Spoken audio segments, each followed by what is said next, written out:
لقيتي كل اللي في اللجنة بيغش، افتكري من ترك شيئا لله عوضه الله خيرا منه. مرحبا arkadaşlar, nasılsınız؟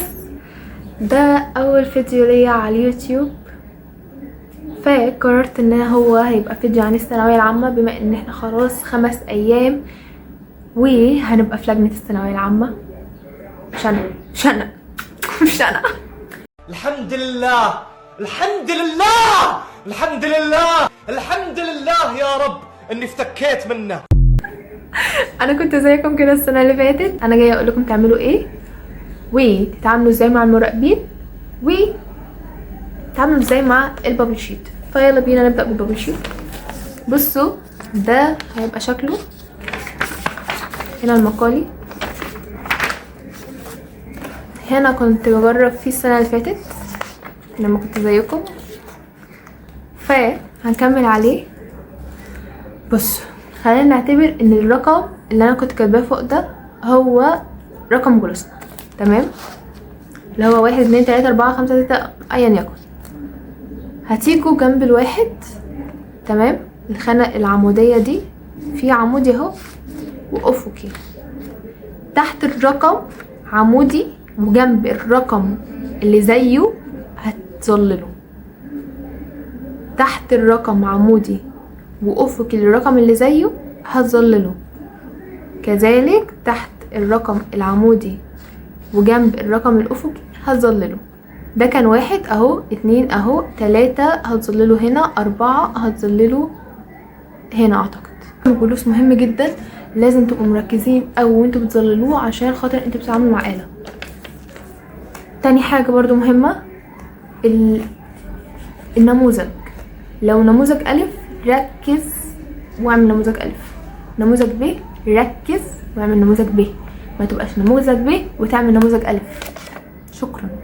التوقيع، اسمك، اسم المدرسة، والإدارة التعليمية. ده بالنسبة للبيانات. طيب بالنسبة للأسئلة، بصوا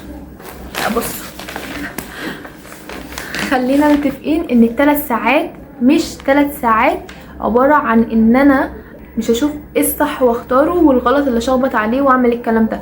لا، المفروض ان من اول دلوقتي وال5 ايام الجايين ده يبقى عبارة عن ايه؟ ان انا صورت كذا نسخة من البابل شيت وبتعلم ازاي اجيب النماذج الاسترشادية بتاعت السنة اللي فاتت، بتاعت السنة دي، الامتحانات السابقة، اي حاجة، واعمل التايم على 3 ساعات ايا يكن الجدول المادة بتاعتكم هتاخد قد ايه، وابدأ انظم ايه هو الوقت اللي هختار فيه الاجابة الصح، ايه هو الوقت اللي هراجع فيه، ايه هو الوقت اللي هظلل فيه. التظليل انا اخترت في السؤال ده ملناش علاقة بيه عشان ايه، خلاص متظلل اصلا. عند السؤال الثالث انا اخترت مثلا الاجابة الف، اجي عند الاجابة الالف ألف أهو السؤال الثالث هظلل كده. ما ينفعش إن أنا أعمل كده، ما ينفعش تتعامل مع آلة، ما ينفعش إن أنا أعمل كده، ما ينفعش إن أنا أسيب سؤال، ما ينفع. حتى لو مش عارفه أو مش متأكد منه ظلله، يمكن تطلع صح، اصل انت بتتعامل مع آلة مش مدرس او بشر هو اللي بيعلم لك. فكده خلصنا من بابل شيت. ايه هي الحاجات اللي تاخدها معاك وانت رايح اللجنة؟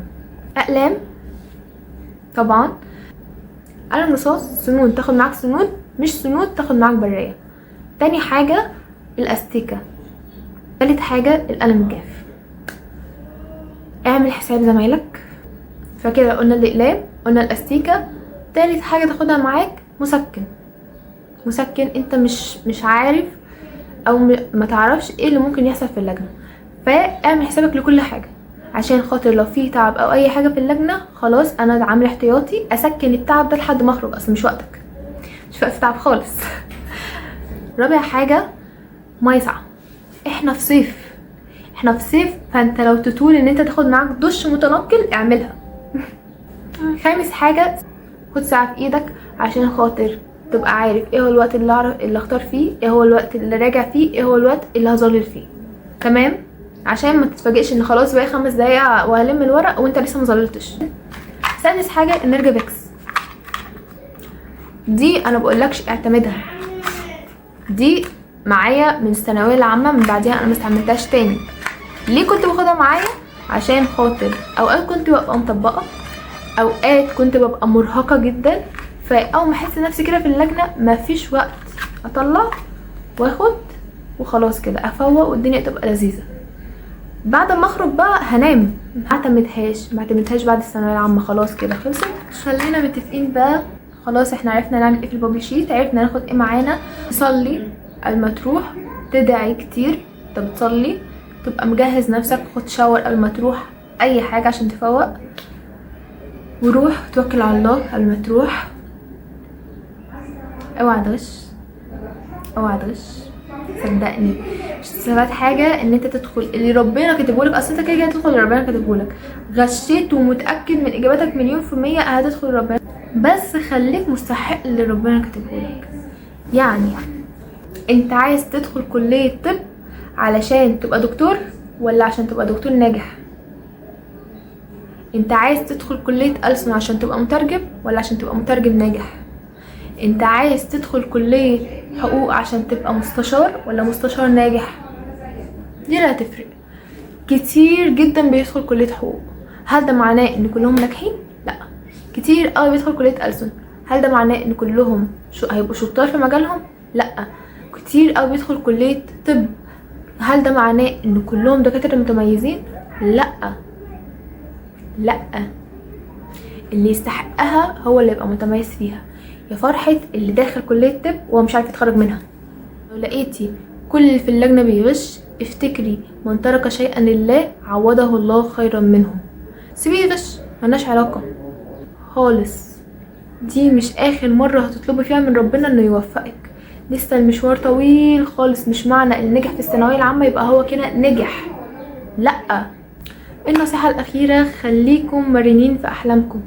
فمش معنى ان انا مش هدخل كلية طب علشان خاطر اساعد مرضى الكانسر. ليه؟ لان جده عاش تجربة أليمة معاه وتوفاه الله منه، فانا كان عايز نفسي ان انا اساعده علشان اعوض العجز اللي انا حسيته ساعد جده. مش معنى كده ان انا مش عارفة اساعد المرضى، لا. انا ممكن اشتغل في اي كلية على نفسي واشتغل في مجالي وابقى متميز فيه واجمع فلوس وهبقى المتبرع. مش لازم ابقى الدكتور، ممكن ابقى المتبرع. خليكم مرنين في احلامكم، طول ما احلامك في طوعك كمل وامشي لقدام. مش نهاية الكون وقوعك، النهاية في الاستسلام. فده كان نهاية الفيديو بتاعنا، فاتمنى تعملوا بيه تستفادوا منه. كندني بك و جرشروس.